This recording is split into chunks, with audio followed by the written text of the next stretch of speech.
നമസ്കാരം. മലയാളി വാർത്തയിലേക്ക് സ്വാഗതം. തെരുവ് നായയുടെ ശല്യത്തിൽ, തെരുവുനായയുടെ ആക്രമണത്തിൽ ഒരു വയോധിക കൊല്ലപ്പെട്ടിരിക്കുകയാണ്. എരുമപ്പെട്ടിയിലാണ് വയോധികയെ തെരുവുനായ കടിച്ച് കൊന്നത്. ഏതായാലും ആ തെരുവുനായയെ നാട്ടുകാർ പിടികൂടി തല്ലിക്കൊന്നു എന്നാണ് റിപ്പോർട്ടുകൾ. കടകോട് പഞ്ചായത്ത് അധികൃതർ നിയോഗിച്ച വന്യജീവി സംരക്ഷകരാണ് ഇന്ന് പുലർച്ചെ 1:30 നായയെ പിടികൂടിയത്. നായയ്ക്ക് പേവിഷബാധയുണ്ടോ എന്നറിയാൻ പരിശോധന നടത്തും. ഇന്നലെ വൈകിട്ട് 6:30 കിടപ്പ് രോഗിയായ കാർത്തിയായി 84 വയസ്സാണ് നായയുടെ ആക്രമണത്തിൽ കൊല്ലപ്പെട്ടത്. ഇവർക്കൊപ്പം മുറിയിലുണ്ടായിരുന്ന മാനസിക വെല്ലുവിളി നേരിടുന്ന മകൻ ദേവദാസിനെയും നായ കടിച്ച് പരിക്കേൽപ്പിച്ചിരുന്നു. 2 വർഷം മുമ്പ് വീണ് എല്ല് പൊട്ടിയതിനെ തുടർന്നാണ് കാർത്തിയായനി കിടപ്പിലായത്. ഇരുവർക്കും ഭക്ഷണവുമായി കാർത്തിയായനിയുടെ ഇളയ മകൻ മണികണ്ഠൻ എത്തിയപ്പോഴാണ് ചോര തളം കെട്ടിയ നിലയിൽ കാർത്തിയായനിയുടെ മൃതദേഹം കണ്ടത്.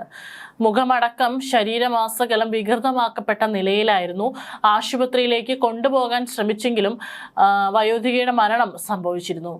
ചാരിയിരുന്ന വാതിലിനിടയിലൂടെയാണ് നായ കയറിയതെന്ന് കരുതുന്നു. കാർത്തിയായനിയുടെ മറ്റൊരു മകനായ സതീഷും ഇതേ വീട്ടിലാണ് താമസം.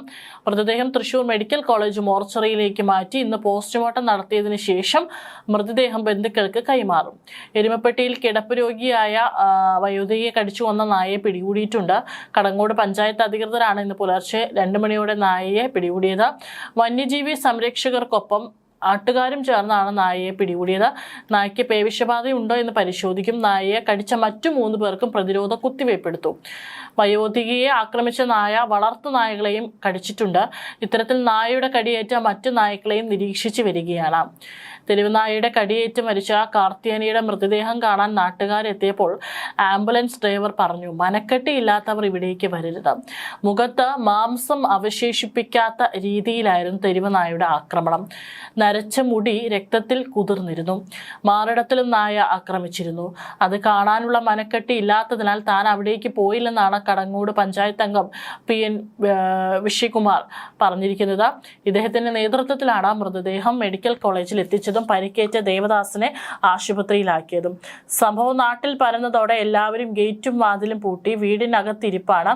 ഇരുമ്പ് വടികളും മുളവടിയും യുവാക്കളും പോലീസും തെരുവുനായ്ക്കായി അന്വേഷണം നടത്തി. പിന്നാലെയാണ് തെരുവുനായയെ കിട്ടിയത്. പരിപാലനമില്ലാതെ കാട് കയറിയ ഒരിടത്ത് തകർച്ചയുടെ വക്കിൽ നിൽക്കുന്ന ഒരു വീടാണിത്. കടം കയറി ജപ്തിയിലായി പഴയ ഓടിട്ട വീട്ടിൽ കുറെ നാളായി. ദുരന്തങ്ങളുടെ കാലമാണ്. പുറംപണിയെടുത്ത് കുടുംബം പുലർത്തിയിരുന്ന കാർത്തിയായനി 2 വർഷം മുമ്പ് വീണ് എല്ലുകൾ ഒടിഞ്ഞ് പൂർണ്ണമായും കിടപ്പിലായിരുന്നു. ശാരീരിക പ്രശ്നങ്ങളുള്ള മകൻ ദേവദാസും ഏതാണ്ട് കിടപ്പിലായ അവസ്ഥയിലാണ്. മകൻ സതീഷിനെ ഓട്ടോറിക്ഷ ഓടിച്ച് കിട്ടുന്ന വരുമാനത്തിലാണ് ഈ കുടുംബത്തിന്റെ ഉപജീവനം. വ്യാഴാഴ്ച സതീഷ് പുറത്തു പോയപ്പോഴാണ് ദുരന്തം വീട്ടിലെത്തിയത്. കുറച്ചകലെ താമസിക്കുന്ന മറ്റൊരു മകൻ മണികണ്ഠൻ ഭക്ഷണവുമായി എത്തുമെന്ന് അറിയിച്ചിരുന്നു. ഭക്ഷണവുമായി മകൻ ഉള്ളിലേക്ക് കടക്കാൻ വീടിന്റെ ഗ്രില്ലുകൾ തുറന്നിട്ടിരുന്നു. അതിലൂടെയാണ് നായ അകത്തേക്ക് കയറിയത്. മുഖമാസകലം നായ കടിച്ചു പറിച്ചു. ശാരീരിക പ്രശ്നങ്ങളുള്ള മകനെയും നായ ആക്രമിച്ചു. തൊട്ടടുത്ത് വീടുകളില്ല. നേരെ എതിരിലുള്ള പോസ്റ്റ് ഓഫീസ് ഉച്ചയോടെ അടച്ചു. നിലവിളിച്ചിട്ടും ആരും കേട്ടില്ല. മണികണ്ഠൻ ഭക്ഷണമായി എത്തിയപ്പോഴേക്കും അമ്മ മരിച്ചിരുന്നു. തുകൽ തയ്യാറാക്കി ചെണ്ടവട്ടം ഒരുക്കുന്ന 100 കണക്കിന് വീടുകളുള്ള ഇവിടെ തെരുവുനായ്ക്കളുടെ ശല്യം വ്യാപകമാണ്.